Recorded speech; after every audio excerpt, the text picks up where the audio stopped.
ये कहानी है धनगरवाड़ी की चंपा अम्मा की, जो गांव की सबसे बुजुर्ग औरत थी। उनकी उम्र लगभग 60 थी, मगर कोई उन्हें ये नहीं कह सकता था। अपनी हड्डियों से भी मजबूत इरादों और हट्टे कट्टे शरीर से वो आज भी बच्चों को सीख देने से पीछे नहीं हटती थी। अरे ये क्या लड़ रहे हो बच्चों, ऐसे कोई आम तोड़ता है क्या? तो फिर कैसे तोड़ते हैं आंटी? लाओ वो पत्थर दो, मैं दिखाती हूँ कि कैसे तोड़ा जाता है आम। वाह आंटी, आपने तो कमाल कर दिया। तो कुछ ऐसी थी हमारी चंपा अम्मा। वैसे तो उन्हें दुनिया की किसी भी चीज की कमी नहीं थी। अच्छा घर, बेटा बहू, गांव वालों की इज्जत, सब कुछ था। मगर इन सब के बीच एक चीज उन्हें सबसे ज्यादा पसंद थी, उनका पुराना टाट पत्री से बना हुआ छाता। भैया देख लिया सारा सामान? हाँ भाभी। अच्छा कितने रुपए होंगे इन कबाड़ के? इसके 50 रुपए हो गए भाभी। क्या सिर्फ 50? नहीं नहीं, 100 रुपए तो दीजिए। नहीं हो पाएगा भाभी। अच्छा रुको, ये लो भैया, अब तो 100 रुपए बनाओ। बहुत पुराना और मजबूत छाता है, इतने साल हो गए एक का रोंच तक नहीं आई। अच्छा ठीक है, दिखाइए। अरे ये क्या हो रहा है? अम्मा आप यहाँ क्या कर रही हैं? मैं क्या कर रही हूँ? ये तुम क्या कर रही हो? तुम्हें पता है ये छाता मुझे कितना पसंद है? अम्मा मगर ये बहुत पुराना हो गया था, इसलिए तुम इसे बेच रही थी, है ना? नहीं, मैं तुम्हें इसे बेचने नहीं दूंगी। लेकिन अम्मा, छाते को बिकते देख अम्मा बहुत दुखी हो गई। मगर सवाल ये था कि एक मामूली से छाते से अम्मा को इतना लगाव क्यों था? नेहा के मन में कई सवाल उठने लगे। राहुल, एक बात पूछूं? हाँ पूछो ना। आज मैंने अम्मा का पुराना छाता बेचने की कोशिश की थी। क्या तुमने अम्मा का पुराना छाता बेचने के लिए निकाला था? अरे इतना चौंक क्यों रहे हो? वो छाता अम्मा का मन पसंदीदा छाता है। वो किसी को उसे हाथ लगाने नहीं देती। पर क्यों? क्योंकि उनके बचपन में भविष्यवाणी की गई थी। भविष्यवाणी? अम्मा तब बहुत छोटी थी, लेकिन पता नहीं एक दिन स्कूल से लौटते वक्त एक बाबा ने अम्मा के हाथ में वो छाता देखकर एक भविष्यवाणी कर दी। लगता है तुम्हें ये छाता बहुत ही पसंद है। चलो अच्छा है, इस छाते का ध्यान रखो बेटा।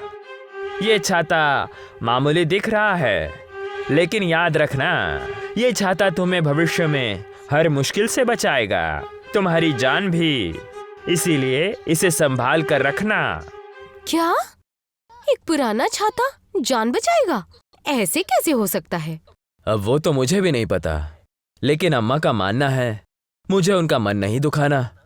अभी तुम भी ऐसा मत कुछ करना कि वो नाराज हो जाए। ठीक है। नेहा को इन बातों पर यकीन नहीं था, मगर वो अब ये जान चुकी थी कि छाता सिर्फ एक चीज नहीं, अम्मा के दिल का टुकड़ा था।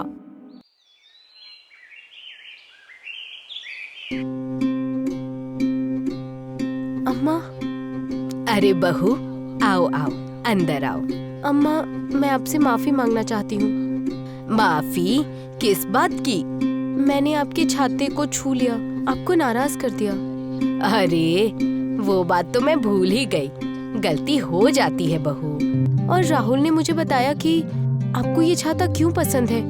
भले ही मुझे भविष्यवाणी जैसी चीज पर यकीन नहीं है, लेकिन अगर आपको है तो मैं इस छाते को कुछ नहीं होने दूंगी। अम्मा की आंखें भर आईं। वो खुद को किस्मत वाली समझने लगीं कि उन्हें इतनी होशियार बहू मिली। तेज बारिश हो रही थी। अचानक अम्मा को बेचैनी होने लगी। नेहा, नेहा। क्या हुआ अम्मा? राहुल कहाँ है? अभी तक ऑफिस से आया नहीं। हे भगवान, उसकी रक्षा करना। अम्मा डरिए मत, मौसम ही अजीब है आज। पता नहीं नेहा, मेरा दिल घबराए जा रहा है। नेहा की बात सुनकर अम्मा तो शांत हो गई, मगर पता नहीं क्यों अम्मा को फिर से डर सा लगने लगा। तभी अचानक बारिश बहुत तेज हो गई और लगातार तेज होती गई। अरे ये क्या हो रहा है? इतनी तेज बारिश, और ऊपर से ये राहुल भी अभी तक ऑफिस से नहीं आया। अब मैं क्या करूं? तभी अचानक आसमान में तेज बिजली चमकने लगी।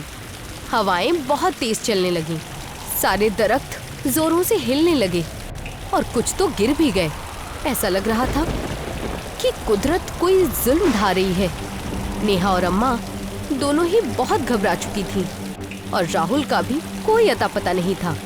तभी नेहा नेहा नेहा ने देखा अम्मा डरते हुए अपना छाता हाथ में लिए नेहा की ओर आ रही थी।